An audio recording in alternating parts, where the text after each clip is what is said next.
It started with a suitcase. Not a large suitcase, not something that looked dangerous. Just an ordinary piece of luggage moving through an airport like thousands of others every day. No one watching it would have imagined the destruction inside. Inside this luggage was a device that would destroy an airplane in the sky and change aviation security around the world forever. In June 1985, international air travel was becoming more common. People believed flying was the safest way to travel long distances. Airports were busy, families were traveling across continents, and workers were seeking better opportunities. Flights connected lives. But behind the scenes, political tensions and extremist movements were growing quietly, far from airport terminals and boarding gates. At that time, there was a growing conflict related to Sikh separatist movements seeking an independent state called Khalistan.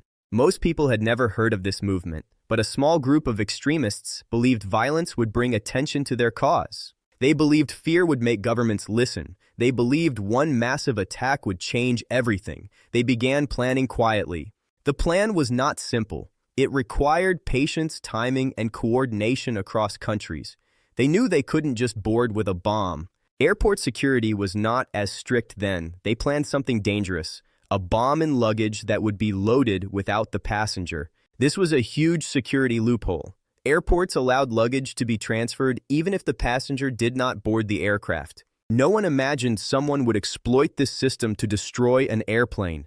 The attackers built an explosive device hidden inside a suitcase. The bomb was designed to explode at a certain altitude and time over the ocean where rescue would be nearly impossible. It was calculated. On June 22, 1985, passengers boarded Air India Flight 182. The route was long, from Canada to India with stops along the way. Many were families visiting relatives. Some were students, children, or elderly people returning home. For them, it was just another flight. They boarded the plane, found their seats, and prepared for a long journey across the Atlantic Ocean. Meanwhile, luggage was being loaded. Among hundreds of suitcases was the one containing the bomb. To the ground crew, it was just another bag among many. The plane was loaded, refueled, and prepared. It took off and climbed into the sky, reaching cruising altitude over the Atlantic. Inside, passengers were eating, talking, and sleeping. Everything was normal, completely normal. But in the cargo hold, the timer was counting down. Minutes passed. The aircraft was far from land, far from help, far from any chance of an emergency landing. Then the bomb exploded. The explosion was massive and sudden. It destroyed part of the aircraft instantly. The plane broke apart in mid-air. There was no time for a distress call, no time for the pilots to react, no time for anyone to understand.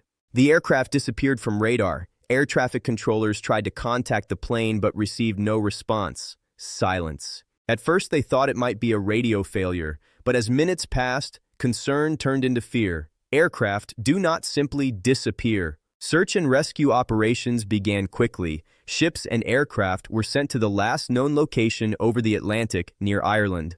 What rescuers found was not survivors but debris, pieces of the aircraft floating. All 329 people on board were gone. Grief spread across Canada, India, the UK, and beyond. Hundreds of families lost parents, children, and friends in an instant. Families waiting at airports did not know yet. Some were waiting to welcome relatives. Then the confirmation came: no survivors. At first, they didn't know the cause. Mechanical failure? Weather? But the debris told a different story. A story of violence. The metal was bent outward, not inward. This meant the explosion happened inside the plane, not from an external impact. Investigators looked at passenger lists and luggage records. They discovered a suitcase was loaded even though the passenger never boarded. This was the breakthrough. They traced the luggage back through multiple airports. The person who checked it never intended to fly. Further investigation revealed another bomb. It exploded at an airport in Japan while luggage was being transferred. It was coordinated. That second bomb killed airport workers. The two explosions were connected, a coordinated terrorist attack targeting Air India. The investigation became one of the largest and most complex in history. Authorities spent years tracking suspects across the globe. Intelligence agencies and international investigators worked together, but the investigation was slow, difficult, and filled with obstacles. Witnesses were afraid to speak. Evidence was limited. Some suspects fled, and the case dragged on for decades. Trials were complicated. Trials were held, suspects arrested, some released. The legal process became controversial, but one thing was clear: security had to change. Before this bombing, airports didn't always match passengers with luggage. After the tragedy, new rules were introduced immediately. Luggage could no longer fly unless the passenger was on the plane. Explosive detection systems were developed and installed worldwide. Intelligence agencies began sharing more information. Airport security became what we see today: strict, detailed, and designed to prevent. The tragedy changed aviation forever, but for the families of the victims, these changes came far too late. They demanded justice. They spent years demanding answers. Many believed authorities ignored warning signs. The case became a story of intelligence failures. The bombing is remembered as one of the deadliest in history. Hundreds of lives lost because of a suitcase that looked completely ordinary. Air travel today is safer because of tragedies like this. Every bag scan, every security check is a lesson learned from disaster. Most passengers today walking through airports do not know this story. They see security lines and scanners and they feel annoyed. But those procedures exist because a suitcase was loaded, a bomb exploded over the ocean, and 329 people never reached home. The plane never landed, the passengers never arrived, and it all started with a suitcase that looked completely ordinary.